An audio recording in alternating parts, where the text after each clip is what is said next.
guys, welcome to Bob and Yan Diaries, and this is a follow-up answer to the previous video that we had. The one with the question, which way of travel is best for you? In reference naman ito sa amin ni Bob. Ever since we started traveling together, mas prefer namin ang DIY travel, the do-it-yourself travel. Kasi, one thing is for sure, we'll have the full freedom of our time, of the entire trip, which is preferable para sa akin. Usually, during our travel, Bob would just ask, ano bang gusto mo?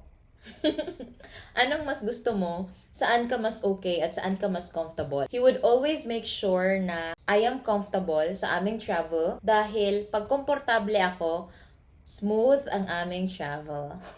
And as for me, I always prefer DIY travel kasi I don't always go along with other groups. It might not sound good, pero totoo po. May mood po ang atin nyo at kahit ang mga kapatid ko ay alam yon, in which that mood, si Bobby lang ang nakaka-handle ng maayos. DIY travel works well with us dahil Bob has this excellent navigation skill na kayang-kaya niyang magbasa ng mapa kahit nasa Pilipinas or abroad man kami. Ako, it would take me siguro parang 1 to 2 days bago ma-familiar with the place and with the map. Kasi nalilito pa rin ako whether yung arrow papunta doon or papunta dito. Ay, eto. There was one incident. At eto, ikikwento ko na lang din sa inyo, no, while answering the question. We were in Singapore year 2022. And since si Bobby yung may dala ng 2 luggage, and may bag pa ata siyang dala na sling bag. So, hindi talaga siya makakapag-navigate kasi yung 2 kamay niya nasa 2 luggages. So, ako ngayon ang nakatoka sa navigation. Kinabahan ka? Ako din.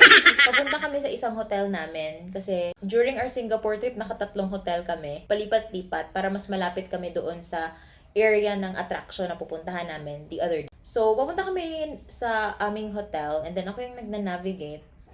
Tapos, ang ganda pa talaga kasi makikita mo sa Google Map kung anong number ng bus yung sasakyan mo, kung saan ka patutungo. So may number ng bus, na take note ko na, at dito kami patutungo. Nakita ko na yung number ng bus, and then sumakay na kami. Sadihang! Nung nasa loob na kami ng bus, syempre may doubt pa rin ako sa aking navigation prowess, sa aking navigation skill. May nakita akong number sa loob ng bus, doon sa harapan kung saan banda yung driver's seat.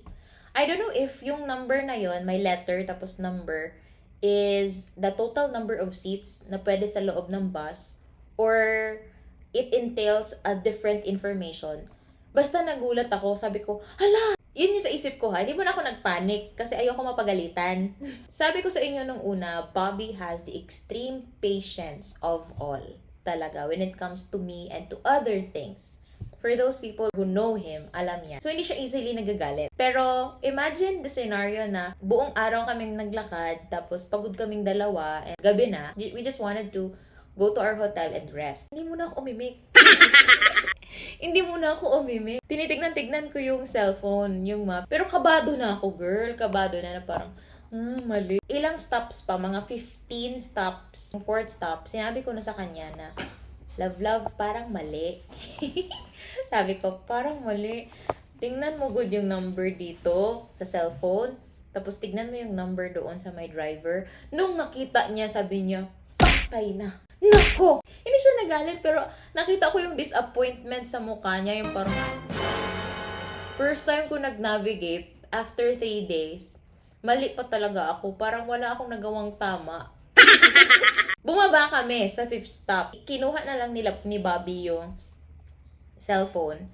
And he decided na ako na maghahawak ng isang bag. Hahawak ng isang luggage. Only to find out, nung nagna-navigate na siya, tama pala yung bus na sinakyan namin. Pero umiyak ako. Pagbaba namin ng bus, umiyak ako kasi nakita ko talaga yung disappointment sa mukha ni Bobby. And yun na nga, sa tingin ko nung araw na yun, wala akong ginawang tama. Nag-Disney princess lang ako sa Singapore. So, DIY travel is best for us if I have him with me, if we're together. Pero pag ako lang, I would rather choose travel agency, I think. Dahil takot ako mag-commute ng ako lang mag-isa, lalo na pag nasa ibang bansa. I would prefer riding a Grab and riding yung prefer na van para for those travelers. Pero pag nandyan si Bobby, DIY is very okay.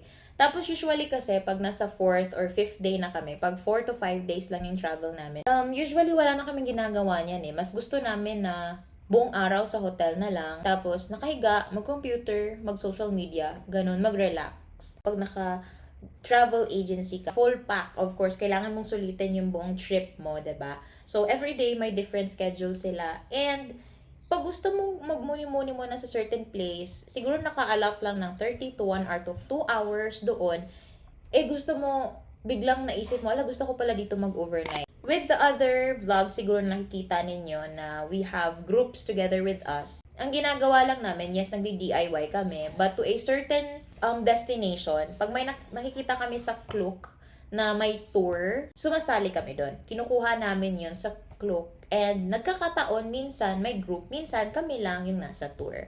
And that's fine with us. Basta hindi lang yung entire trip, naka-travel agency kami. Certain tour, pwede. Ngayon, I hope I answered your question in reference to what way of travel is preferable sa amin ni Bob. Thank you for watching.